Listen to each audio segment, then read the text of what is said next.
والسلام على رسول الله እንደገና ተመልሰናል وقالت اليهود ليست النصارى على شيء وقالت النصارى ليست اليهود على شيء እንደገና ይሄንን ፉክክራቸውን በመቀጠል ሁለቱ ቡድኖች ምን ይላሉ ይሁዶቹ በቅድሚያ ክርስቲያኖች ምንም ቁም ነገር ላይ አይደሉም ሃይማኖት አለን ይላሉ እንጂ እነሱ ከንቱ ናቸው ምንም ዋጋ የላቸውም በማለት ያንቋሽሻሉ ይላል ወቃለት النصارى ክርስቲያኖቹ ደግሞ በአጠፋው ተነስተው ليست اليهود على شيء ይሁዶች በምንም ቁም ነገር ላይ አይደሉም በማለት ምላሻቸውን ይሰጣሉ وهم يتلون الكتاب የሚገርመው ይሄንን የሚሉት ሁለታቸውም ቅዱስ መጽሐፍን እናነባለን እያሉ ነው የቅዱስ መጽሐፍ ተከታዮች ነን እሱን እናከብራለንና ያለውን እንቀበላለን የሚሉ ሆነው እንደገና በመጻረር አንዱ ሌላውን ዋጋቢስ ያደረገ ሲያወግዝ ታገኘዋለህ ይላል እና የሚሉት ውሸት መሆኑ ራሱ በዚሁ ማረጋገጥ እስበርሳቸው የተፋለሱ መሆናቸው ያረጋግጣልና ያጋልጣል ማለት ነው ባለፈው አያት ላይ ሁለቱ ተስማምተው የሰጡት የጋራ መግለጫ ይመስል ነበር ወቃሉ ለን يدخل الجنه الا من كان هودا ሲል አው ነሷራ ሲል ሁለቱ ቡድኖች በጋራ ወይ ይሁዳ ወይ ነሷራ የሆነ እንጂ ከዛ ውጭ ያለው ዋጋ የለውም እንደማለት ነበር የሚገባን ዛሂሩን ስናየው ማለት ነው እነሱ ተስማምተዋል ሁለቱ ጀነትን ለሁለት ገምሰው ተይሁዳ አንተ ከይሁዳ የኔ ብለው ያው እዛ ሀገር ለመግባት የሚፈልግ ሰው ወይ የኔ ይባል ወይ ያንተ ባል መሆን አለበት እንዳሉ ነበር የሚያመለክተው ቃሉ በጥሬው ሲታይ ማለት ነው አሁን ግን እስበርሳቸው በዚህ ነገር እንደማይስማሙ እንደገና የተቃራኒ መጣ ማለት ነው ምናሉ ሁለታቸው ተስማምተው ሳይሆን በመፎካከር ነው አንዱ ሌላውን በመተካት ነው ያለፈውንም የተናገሩት ይሁዶች ብቻችንን እኛ ብቻ ነን ጀነት ባለ ርስቶቹ ነው የሚሉት እንጂ ክርስቲያንም ቦታ የለውም በእነሱ አመለካከት ማለት ነው ክርስቲያኑ ደግሞ በተተኪነት መጥቶ እናንተም ሌላውን ቦታ የለውም የኔ ብቻ ናት ጀነት ነው የሚለው ለዚህ ማረጋገጫው አሁን ቀጥሎ የሚመጣው አያት ነው ማለት ነው ምናው ወቃለት اليهود ይሁድ የተባሉት ቡድኖች ليست النصارى على شيء ነሷራዎች በምንም ቁም ነገር ላይ አይደሉም ሃይማኖት አለን እያሉ ይጃጃላሉ እንጂ ሃይማኖት ማለት እኛ ብቻ ነን ባለቤቶቹ ስለዚህ የነሱ ሃይማኖት ከንቱ ነው ብለው ነው የሚያምኑት ይላል እንደገና ወቃለት النصارى ክርስቲያኖቹ ደግሞ በበኩላቸው ليست اليهود على شيء ይሁዶች በምንም ቁም ነገር ላይ አይደሉም በማለት ይወጋገዛሉ ስበርሳቸው ይላል ግን ይሄን ማለት የሚገባው መረጃ ሲኖር ነበረ አንድን ሰው መወንጀልም ሆነ መደገፍ ወይ መንቀፍም ሆነ እንደመደገፍ የሚቻለው መረጃ ካለህ ነው መረጃ ሳይኖር ግን አንድን ሰው ዝም ብለህ ብትዘልፈው ተተራ ዘለፋ ሊያልፍ አይችልም አንተም ትዝብት እንጂ ሌላ አታተርፍም እነሱ ግን በአይና ባወጣ ጉድ ዝም ብለው አንዱ ተነስቶ ሌላውን ዋጋቢስ ያደርጋል ይላል وهم يتلون الكتاب ምንም የማያውቁ ማህይሞች ቢሆኑ መቼም የማያውቅ ሰው የፈለገውን መዘባረቅ ያለ ነው ግን እነዚህ ሰዎች ያቃሉ እኮ በመሰረቱ ስለ ሃይማኖት እንዳውም ሁለታቸውም የሚስማሙበት ኪታብ አለ ተውራት ሁለቱም ይስማሙበታል እና ተውራትን እያነበቡ እንደገና አንዱ ሌላውን ዋጋቢስ ያረግ ታገኘዋለህ ይላል ማለት كذلك قال الذين لا يعلمون እና ተውራት የሚለው ምንድነው كل من آمن بالله وأطاعه يدخل الجنة ነው የሚለው እንዲሁም ደግሞ ኢንጂልም በበኩሉ እንደዛው ነው የሚለው ያመነና መልካም የሰራ ጀነት ይገባል ብለው ነው እንትን የሚለው እና እነዚህ ግን ሙእሚን አይደለም አሉ ፈረጁት ማለት ነው አንዱ እኔ ብቻ ነኝ ከኔ ውጭ ያለው ዋጋ የለውም ሲል ተውራትን እያስተባበለ ነው ማለት ነው ኢንጂልን እያስተባበለ ነው ተውራት ይሁዳውን እንትኑን የፈለከውን በጌታ ያመነና መልካም የሰራ ይጸድቃል በማንኛውም ጊዜ ነው የሚለው እንጂልም እንደዛው ነው የሚለው ይሄንን እያነበቡ ግን እነሱ በጠባብነትና በመቀኝነት ጀነትን እንደ አንድ ግለሰብ ጓሮ አጥበው የኛ አባል ያልሆነ ሰው እሷ ውስጥ ትርጉ ብሎ ሊመጣ አይችልም እንደውም ሃይማኖቱ በመሰረቱ ከንቱ ነው ምንም ሃይማኖት አለን ይላሉ እንጂ የላቸውም እስከ ማለት ይሄዳሉ ነው የሚለው ይህንን የሚሉት ደግሞ ኪታቡን እናምንበታለን የሚለውን ቅዱስ መጽሐፋቸውን እያነበቡ ነው። ያንን ባያውቁና ባያነቡ ኑሮ መሀይም መቼም ቢሳሳት አያስገርምም ነበር ይላል። ከዛሊክ ቃለ الذين لا يعلمون مثل قولهم። ይሄ ብቻ ሳይበቃ ደግሞ እነሱ በቀደዱት ፈር ሌሎቹ ደግሞ ምንም ዕውቀት የሌላቸው መሀይሞቹም ይህንኑ ስተት መልሰው ደገሙት ይላል።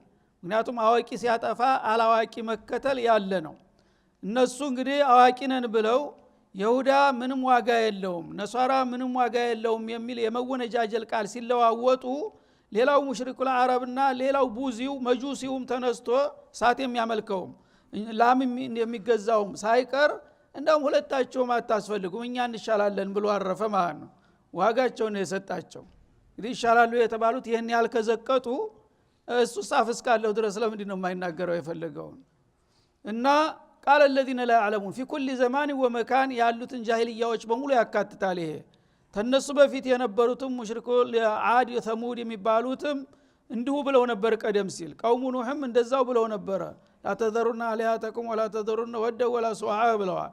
አሁንም ያሉት ዘመናዊዎቹ ስልጡኖቹም አወቅን ቢሉም አላህ ላ ያዕለሙን አለ። በወህዳንያት ላህ የማያምን ሰው ዕውቀተ ቢስ ነው ፈለገው ጣራ ቢደርስ።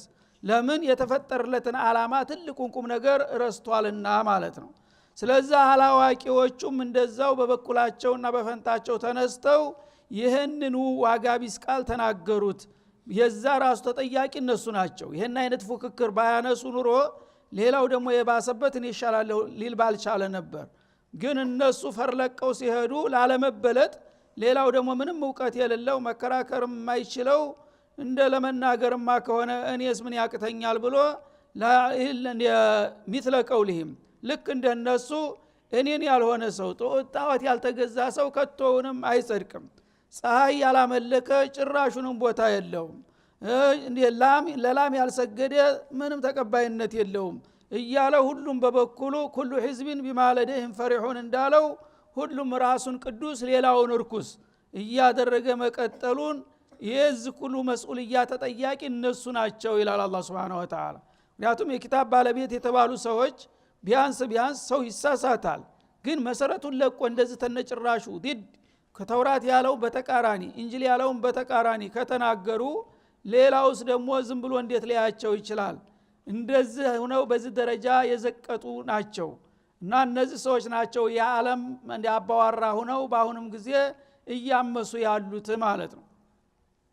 በመጨረሻ ያው መንዙ አደሰም ካረጉት በኋላ ሃይማኖቱ ከስም በስተቀር ዋጋቢስ ታደረጉ በኋላ ሃይማኖት አያስፈልግም ወደሚለው ድምዳሜ የደረሱና ተጨራሹን ወደ አውሬነት ተለወጡ ማለት ነው። ሃይማኖት ከንትን ጋር ምን አገናኘው አለና የነሱ ሳይበቃቸው ደግሞ ሌሎቹ ሃይማኖት ያላቸውን በነሱ እሴት በነሱ መሰረት እንዲሄዱ እኛ ከፍረናልና እናንተም ክፈሩ፣ እንድትሰለጥኑ ከፈለጋችሁ እንድታድጉ ካማራችሁ እኛ እኮ ሃይማኖታችንን ስለጣልን ነው እናንተም ለምን አትጥሉም እያሉ እኛን ይመክሩናል ማለት ነው። ለምን እሱ ብቻውን ሊጠፋ አይፈልግምና ተክፍሩነ ከማ ከፈሩ ፈተኩኑነ ሰዋአ እንዳለው ማለት ነው። ከዛሊከ ቃለ الذين لا يعلمون مثل قولهم ምንም ዕውቀት የሌላቸው መሀይማን ህዝቦችም ልክ የነሱን አይነት አነጋገር ደግመውታል ይላል። فالله يحكم بينهم።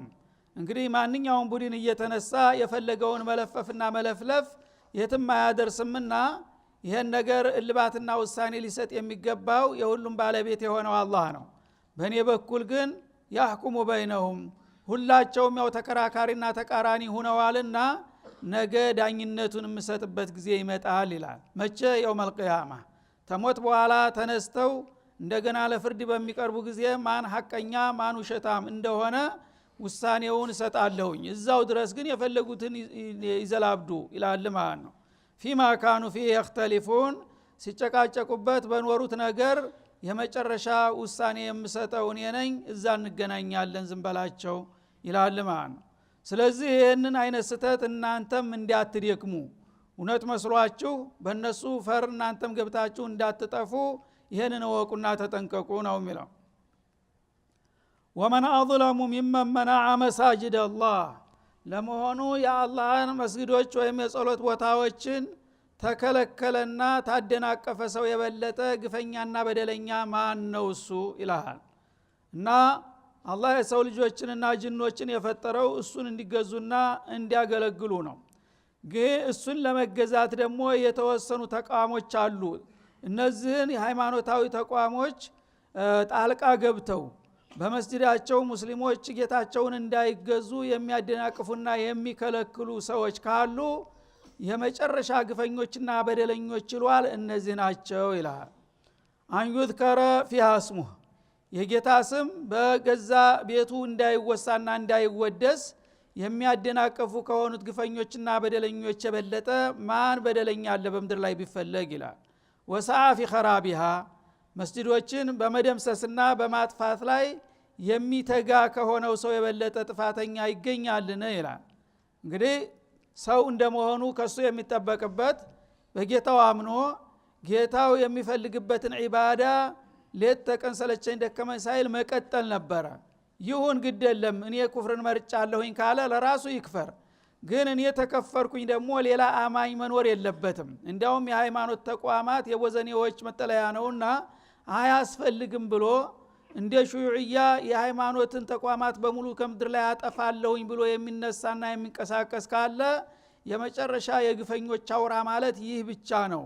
ተዚህ ሰው የበለጠ ግፈኛና በደለኛ ታውቃላችሁን በማለት ይጠይቃል አላህ Subhanahu Wa Ta'ala። እና አላህ ራሱ በፈጠረው ዓለም ላይ ራሱ ባወረደው መመሪያ ባሮች እኔን ተገዙኝና ታዘዙኝ ከዛ በኋላ በዘላለሙ ዓለም ወረታችሁን ከፍላችኋለሁ የሚለውን መርህ ታስቀመጠ በኋላ ሁሉም የሚጠበቀው የሰው ልጆች አቂል እንደመሆናቸው እሺ ብለው በኢባዳው መሳተፍ ነበረ። ግን ከነዛ መካከል እኔ አልገዛም ብሎ የሚያምጽና የሚያንገራጥጥ ተገኘ። ይሁን ግደለም ለራሱ ያዋጣኛል ካለ ይመጽ። ከዛ አልፎ ተርፎ ግን እኔ ያልተቀበልኩትን እምነት ማንም ሰው ሊቀበለው አይገባም፣ እኔ ያልተሳተፍኩበትን ኢባዳ ማንም ሰው ሊያራምደው አያስፈልግም ብሎ መስጂዶችን ሊደመስስና እስቴታቸውን ሊያጠፋ የሚንቀሳቀስ ካለ ከዚህ ሰው የበለጠ ጥላትና ግፈኛ በደለኛ ማንም የለም፣ ግደለም ተይዞለታል ይላል ማለት ነው። ስለዚህ መስጂዶችን ተልኳቸውን እንዳይወጡ የሚያደናቅፍ የሚለው ሁለት አይነት መልክ አለው። አንደኛ በቀጥታ አሁን በሻር እንደሚያደርገው በሺ የሚቆጠሩ መስጂዶች ናቸው እየወደሙ ያሉት ማለት ነው። በመድፍ በሚሳኤል በአይሮፕላን መስጂዱ ተገርስሶ ሲወድቅ ስንት ጊዜ ነው የምናየው? ይሄ እንግዲህ ተሷሃቦች ጀምሮ ታሪካዊ የሆኑ መስጂዶች የኡመውያ መስጂዶች ሳይቀሩ እስተቂያማ ቀን ቅርጽ ናቸው ለእስላም የተባሉት አፈርድም እየበሉ ነው በአሁኑ ጊዜ። በማን ሙስሊም ነኝ በሚል ግለሰብ ሱብሃንአላህ የማይጠበቅ ነገር እና በግልጽ እንግዲህ ትናንትና ወዲያ መግለጫ ሲሰጥ ነበር አንዱ ኢማም ፈራረሰው መስጂድ ወና ውስጥ መስሎ ለምንድነው እነዚህ መስጂዶች ያውም ታሪካዊ መስጂዶች መተኪያ የሌላቸው የዓለም ቅርጽ የተባሉ መስጂዶች ለምንድነው እንደዚህ የሚባሉ ሲል ሙስሊሙ ከዚህ ነው የተነሳብን፣ ሌላው ቦታ የሱ አፈና ስለላው ማንቀሳቀሻ ስላሳጣቸው ሰው የሚገናኘው መስጂድ ነው፣ መስጂድ ውስጥ ነው ዶልተው እንደዚህ ያደረጉኝ ብሎ መስጂዶቹ ራሱ ጥላት ናቸው ለሱ ብሎ መግለጫ ሰጠ። መስጂድ መጥፋት አለበት። ለምን እዛ እየተሰበሰቡ ነው ይሄንን ሰልፍ እንውጣ ምናምን እያሉ ሙአመራ ያደረጉብኝ ብሎ መስጂዶች ሁን ብሎ በስተት አይደለም ሁን ተብሎ ነው የሚመቱት ብሎ ገለጠ ኢማሙ ተትናንት ወዲያ። ይሄ እንግዲህ ሙስሊም ነኝ በሚል ሰው ስም ይሄ ይጠበቃል? ሱብሃንአላህ። አንዱ ይሄ ነው። ሁለተኛው መስጂዱ ቅርጹ እንዳለ ግንቡ ሊቀመጥ ይችላል፣ ግን መፍሩግ ያደርገዋል ማለት ነው። ብዙ አገሮች እንደሚያደርጉት በአሁኑ ጊዜ መስጂዱ ቁሟል፣ ምንም ችግር የለም። ህዝቡ ግን ተኢማን እንዲርቅ ተደርጓል ማለት ነው። ህዝቡ ተሰልቧል። ራስ በፍቃዲ ኢማንህን አተህ ቀፎህ ቀርቶ የሱ እንደፈለገ የሚነዳ መስጂድ የዞር ብለህ ማታይ ያደርጋል። ይሄ ምንድነው? ተኽሪበል መስጂድ መስጂድን አላማውን አሳጣኸው ማለት ነው። ይገጠር እንደ ሙዚየም ምን ቸገረኝ። ግን ወጣቱ የመስጂድ እየተባለ እዛ እየገባ መቦዘን የለበትም። ይሄው በእኛ አቅም እንኳን ሳይቀር 18 ዓመት ያልሞላው ልጅ ቁርአን እንዳይቀራ ማለት ምን ማለት ነው? መስጂዶች ባሪዎቻቸውን እንዲቀሩ ማለት ነው። 18 ዓመት ድረስ ነው የሰው ልጅ ጥሩ የህይወቱ መሰረት የሆነ ነገር በዲንም በዱንያም ሊጨብጥ የሚችለው። ከዛ በኋላ ጉርምስና ውስጥ ነው ግዚያዊ ስሜቱን ማሳደድ እንጂ ኢባዳና አንድ አላማ ያለው ነገር ሊሰራ አይችልም ከ18 በላይ ይሄን ያውቃሉ። እና ይሄ እንግዲህ ማድረግ ምንድነው አሁንም ታሁን ጀምሮ እንዲቆም ወደፊትም ደግሞ ከ12 18 አመት በላይ ብትፈቅድለትም ብትለምነውም አይገባም። ከዛ በኋላ ምን ሊያረግለት አብሮት ያላደገውን ነገር ወና ውስጥ ምን ሊያረግ ነው የሚገባው? ስለዚህ ይሄ ማዕናዊ ነው ማለት ነው። ናዛ ያ መስጂዱን እንዲጠላው እንዲሸሸው ማድረግ ተኽሪበል መስጂድ ነው ማለት ነው። ቀጥታ መስጂዱን ደግሞ መደምሰስ ያ የለየለት ሁሉም የሚያውቀው ነገር ነው። በሁለቱም መልኩ መስጂዶችን የሚያጠፉና የሚደመሰሱ ከሆኑ ግፈኞች የበለጠ ማንም በደለኛ የለም እና እነሱ ተይዞላቸዋል። ጦርነቱ ከናንተ በፊት እኔ ጋር ነው ያለው። የኔን ተቋሞች በማውደም ላይ የሚሳተፉ ሰዎች ኢን አጅለና ወአጅላ ጉዳቸውን አሳያቸዋለሁ እያለ ነው አላህ Subhanahu Wa Ta'ala። ወሰሐፊ ኸራቢሃ እነዚህን ሃይማኖታዊ ተቋሞች በመደምሰስና በተጥቅም ውጭ በማድረግ የሚጠርፍና የሚተጋ ከሆነው ሰው የበለጠ በደለኛና ግፈኛ ቢፈለግ ከቶም አይገኝም። ኡላኢክ ማ ካነ ለሁም አን የድኹሉሃ እነዚህ ሰዎች ለጊዜው ባላቸው ጉልበት ይህንን አይነት እኩይ ተግባራቸውን ቢያራምዱም ተትንሽ ጊዜ በኋላ ግን እነሱ ቦታ የሚያጡበት ጊዜ ይመጣል አላህ። እዚሁ ዱንያ ላይ እንደ ይህ አይነት አምባገነኖች ስንዝር አይራመዱም ብዙ ጊዜ። ለጊዜው ግን አጥፎ ያላቸውን አላህ የቀደረውን ይጨፈጭፋሉ ይዘው ለመጥፋት ማለት ነው። ግን አላማቸው ሊሳካ አይችልም። አላህና የአላህን ቤቶች እንደዚህ ኢላማ የሚያደርጉ ሰዎች ማካነ ለሁም አን የድኹሉሃ እዚች መስጂድ ደግመው ሊገቡ አይችሉም ኢላ ኻኢፊን ፈርተው ያኮበሸሹ ሆነው እንጂ ዛሬ እንደ ባለቤት ሆነው እና የፈለግነውን እናኖራለን የፈለግነውን እናጠፋለን እያሉ እንደፈለጉ ቢሆን የተዋናኝ ቢሆኑም ነገ ግን ህልውናቸውን አይተው ክብራቸውን ተገፈው እነሱ ራሳቸው በዛች አካባቢ ለመሄድ ሰዋየኝ አላየኝ እያሉ የሚኮባሸሹበት ጊዜ ሩቅ አይሆንም ይላል አላህ Subhanahu Wa Ta'ala። ይህም በታሪክም ያለ ነው። ሹዕያ ዋና ይሄ ነበረ። ግን በአሁኑ ጊዜ አንድ ሰው ሹዕያ ነበረ ተብሎ የሚወራበት የሹዕያ ልጅ ነው እንኳን ተብሎ ያፍራል። በአሁኑ ጊዜ የኮሙኒስቶች ልጅ ነው ይሄ ሰው ያባቱ ኮሙኒስት ነበር ተብሎ ቢነገርበት አሁን በሶቪየት ህብረት በእንትና በአለም እንደዚህ ነው የሚሸማቀቀው ማለት ነው። በጊዜው ግን ከኔ በላይ ማንም የለም የሚል ነበረ። ማካነ ለሁም አን የድኹሉሃ በዛች አካባቢ በጣም አፍረውና አንገታቸውን ደፍተው ቅስማቸው ተሰብሮ እንጂ ሊዘዋወሩ ነፃ ሆነው እንደማይችሉ አረጋቸዋለሁኝ ይላል። ይሄ في ዘማኒ ወመካን ጌታ ያስቀመጠው ቃል ኪዳኑ ስለሆነ ለጊዜው ይፈንጩ፣ ግን ተጊዜ በኋላ ይህ ነው ጣፈንታቸው ይላል አላህ። አሁንም እድሜያቸውን ያሳጥረው። ኢላ ኻኢፊን እና እነሱ የፈሩና ያኮበሸሹ ሆነው እንጂ ሊገቡባቸው ባልተገባ ነበር። ሁለት አይነት ትርጉም ይኖረዋል። አንደኛ ወዕድ ነው፣ ሁለተኛ ደግሞ ተውጂህ ነው ለልሙእሚኒን ማለት ነው። ወዕድ ነው ማለት እንደዚህ አይነት አምባገነኖች የሃይማኖት ተቃዋሞች መኖር የለባቸውም፣ የሙስሊሞች መገናኛ መወያያ ናቸውና እነሱን እናጠፋለን ካሉ በቀጥታም ሆነ በተዘዋዋሪ እነዚህ ሰዎች ተትንሽ ጊዜ በኋላ እነሱ ይጠፉና በዛ አካባቢ አንገታቸውን ቀጥ አድርገው ማለፍ የማይችሉበት ጊዜ ይመጣል የሚለው ይሄ ተስፋ ቃል ነው። በሌላ በኩል ማካነ ለሁም ማለት ሙእሚኖችን ተሽጂዕ ማድረግ ነው። እነዚህ ርኩሳኖች እነሱ የአገር ባለቤት ሆነው እንደዚህ ዛብ ሲለቁ እናንተስ ምን ተጠብቃላችሁ ሙእሚኖች? እንዲህ አይነቶቹ ሰዎች እኮ በዛች አካባቢ ትርጉ ብለው ሊያልፉ እንኳን ሊፈቀድላቸው አይገባም። አያታላህ አንበሳው የዑመር የኻሊድ ልጅ ነው የሚለው አላህ Subhanahu Wa Ta'ala። እንደዚህ ምትለዋለህ ማካነ ለሁም እሱ መጀመሪያ ይሄን ነገር መከልከልና ማውደም ይቅርና በዚች አካባቢ አልፎ መሄድ እኮ አይፈቀድም ነበር ነው የሚለው። ታዲያ የናንተ ድክመት እኮ ነው ይሄንን ያመጣው እነሱን እንደዚህ እንዲወበሩ ያደረጋቸው። እነዚህ ሰዎች እንኳን ይሄን ተቋም ሊያጠፉ ቀርቶ ቀጥ ብሎ ሊያየው እንኳን ባልደፈረ ነበር አንበሳ ቢኖር ኑሮ ምን ተጠብቃላችሁ በሚለውም ተተርጉሟል ማለት ነው። ለሁም ፊ ዱንያ ኺዝ ለማንኛውም እንዲህ አይነቶቹ ጸረ ሃይማኖት ለሆኑ ኃይሎች ለጊዜው እንኳን ያው የፈለጉትን ቢያረጉና ቢጨፈጭፉም ተትንሽ ጊዜ በኋላ እዚቹ ምድር ላይ ውርደትን ወስኘላቸዋለሁ። ማንም ተዋርዶ የማያውቀውን ውርደት ያገኛሉ ይላል አላህ Subhanahu Wa Ta'ala። ወለሁም ፊል አኺራ በዛኛው ዓለም ደግሞ አዛቡን ዐዚም በጣም አይከብዱ የከበደ ቅጣት ይጠብቃቸዋል። እና خسارة الدارين ማለት ነው። እዚህ ዱንያም ላይ ብዙ ሊቀጥሉ አይችሉም። በዚህ አይነት አካዳቸው ይወድቃሉ፣ ይደቃሉ፣ ይዋረዳሉ። በዛኛው ዓለም ደግሞ ራሳቸው ከፍረው እንደገና ሌሎቹን በማክፈር ጭራሽ ሃይማኖት ተቋማትን ተምድር ላይ እንዳይኖሩ በማድረግ ድርብርብና ከባድ ወንጀል ነውና የሰሩት ቅጣታቸውም እንደዛው ድርብርብ እንደሚሆንላቸው አረጋግጥላችኋለሁ ይላል ማለት ነው። ወሊላሂ المشرق والمغرب ከዛ በኋላ አላህ Subhanahu Wa Ta'ala ምስራቁም ምዕራቡም የሱ ነው ይላል።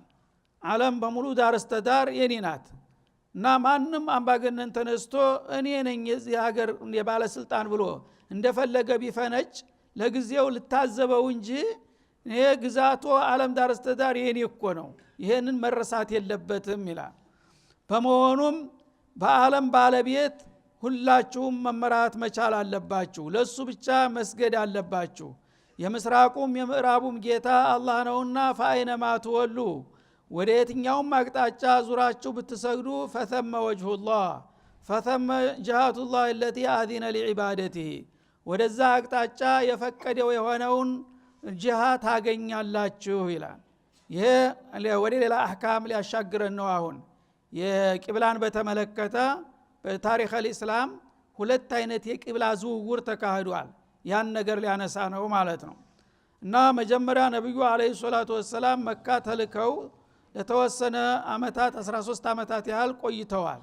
በዛ ጊዜ መደበኛ ስግደቶች ቀደም ሲል ለ10 አመታት ያህል 5 ወቅት ሶላቶች ገና አልተሸረዑም ነበር።